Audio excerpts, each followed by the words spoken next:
Unlock ചെയ്ത് കഴിയുമ്പോൾ liver പുറത്ത് വരും. ഇത് ലോഡ് ചെയ്യണം.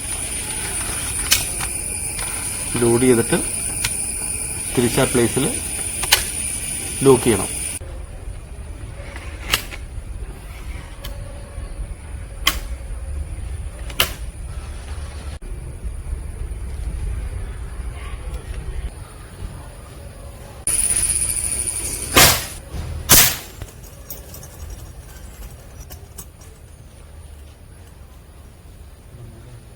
ഇന്ന് നമ്മുടെ കയ്യിലുള്ളത് AK630 സ്പ്രിംഗർ എയർ റൈഫിൾ ആണ്.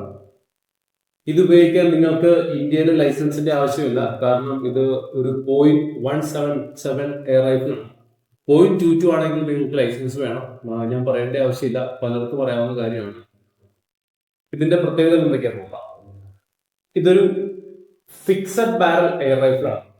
എനിക്ക് ഏറ്റവും കൂടുതൽ ഇഷ്ടപ്പെട്ടത് ഈ റൈഫിളിന്റെ ഡിസൈൻ ആണ്.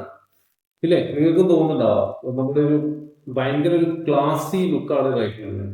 സാധാരണ കാണുന്ന റൈഫിൾസിന്റെ എല്ലാം ഇത് പറയുന്നത് ഈ വുഡ് പാർട്ട് എന്ന് പറഞ്ഞാൽ ഇവിടെ എത്തുമ്പോൾ ഫിനിഷ് ആവും. പക്ഷെ ഇത് അതും കഴിഞ്ഞിട്ട് കുറെ കൂടെ എക്സ്റ്റെൻഡ് ചെയ്ത് പണ്ടത്തെ ഒരു 303 റൈഫിളിന്റെ എല്ലാം ഒരു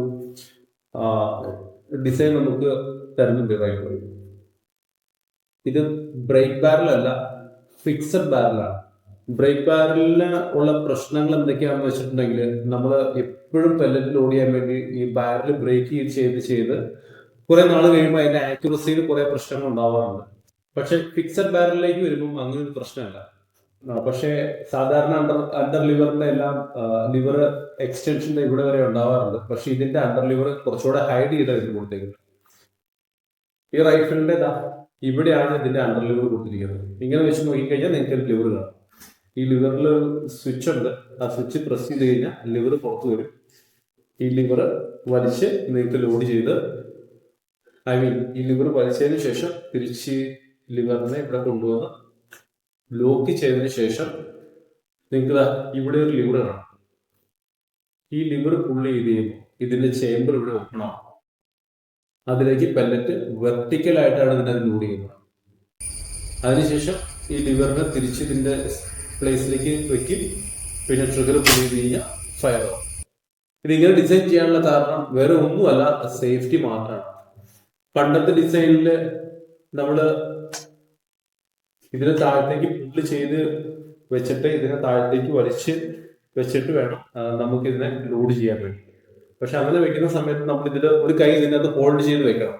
കാരണം എന്താണെന്ന് വെച്ചിട്ടുണ്ടെങ്കിൽ ഒരു മെക്കാനിക്കൽ ഫെയിലിയർ ഉണ്ടായിട്ടുണ്ടെങ്കിൽ ഈ ലിവർ തിരിച്ച് അടിക്കുമ്പോൾ നമ്മൾ ലോഡ് ചെയ്യുന്ന സമയത്താണെന്നുണ്ടെങ്കിൽ നമ്മുടെ ഫിംഗർ കട്ടായി പോകും.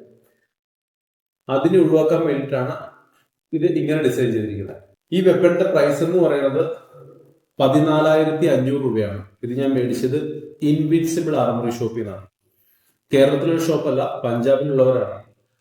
അവർക്ക് വെബ്സൈറ്റ് ഉണ്ട്. ഒരുപാട് കളക്ഷൻസ്, സ്പ്രിംഗർ റൈഫിൾസ് ആയിക്കോട്ടെ, CO2 ആയിക്കോട്ടെ, കത്തി ആയിക്കോട്ടെ, വലിയ സോഡ ആയിക്കോട്ടെ, അങ്ങനെ ഒരുപാട് കളക്ഷൻസ് ഉള്ള ഒരു ആർമറി ഷോപ്പാണ് ഇൻവിൻസിബിൾ. പിന്നെ ഈ റൈഫിളിന്റെ കൂടെ എനിക്ക് കിട്ടിയത് 400 177 പെല്ലറ്റ്സ്, പിന്നെ ഈ റൈഫിളിടാനുള്ള സ്ലിങ്, പിന്നെ ഞാൻ ഇവിടെ ഇമേജിൽ കൊടുത്തിട്ടുള്ള പേടിക്കുന്ന ഈ കാണുന്നത് സ്നൈപ്പറിന്റെ അമ്യുനേഷൻ ഒന്നുമല്ല, ഈ കാണുന്ന ഒരു പെന്നാണ്. ഈ പെൻ, പിന്നെ ഒരു കീ ചെയിൻ, ഇങ്ങനെ ഒരുപാട് സാധനങ്ങൾ പാക്ക് ചെയ്തിട്ടാണ് എന്റെ കയ്യിലേക്ക് ഈ വെപ്പൺ കിട്ടുന്നത്. ഇന്നത്തെ ദിവസം തന്നെ ഞാൻ ഷൂട്ട് ചെയ്യുന്ന വീഡിയോസാണ് ഞാൻ എന്റെ സ്ക്രീനിൽ എനിക്ക് ഷെയർ ചെയ്തിരിക്കുന്നത്. ഈ സ്ക്രീനിൽ കാണുന്ന ഈ ടാർജറ്റും ഞാൻ ഇൻവിൻസിബിളിൽ നിന്ന് തന്നെ ഓർഡർ ചെയ്തതാണ്. പിന്നെ നിങ്ങൾക്ക് കാണുമ്പോൾ ഈ റൈഫിൾ കുറച്ച് ലൈറ്റ് ആയിട്ട് തോന്നും, പക്ഷെ ആക്ച്വലി ഇത് ലൈറ്റ് അല്ല. ഏതാണ്ട് 3 കിലോയോളം വെയിറ്റ് റൈഫിളിനുണ്ട്. ഇതിന്റെ സ്പീഡ് എന്ന് പറയുന്നത് ഏതാണ്ട് 800 ഫീറ്റ് പെർ സെക്കൻഡിൽ കൂടുതൽ ഇതിന്റെ പെല്ലറ്റ്സിന് ഈ റൈഫിളിന് സ്പീഡുണ്ട്. നിങ്ങൾക്ക് ഷൂട്ട് ചെയ്യുമ്പോൾ കാണാം ഈ ടാർജറ്റിൽ എത്ര ഫാസ്റ്റ് ആയിട്ട് അത് റൊട്ടേറ്റ് ചെയ്യുന്നതെന്നുള്ളത്. ഞാൻ അതിന് മാത്രമല്ല, വീഡിയോ റെക്കോർഡ് ചെയ്യാത്ത കുറച്ചുകൂടെ ക്ലിപ്സ് ഉണ്ട്. ഞാൻ പല റേഞ്ചിലും പല ഒബ്ജക്ട്സിലും ഞാൻ ഷൂട്ട് ചെയ്ത് നോക്കി.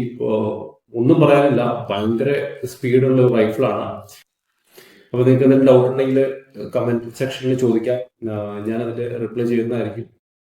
അപ്പോൾ thanks for watching my video. See you again. Stay tuned. Thank U.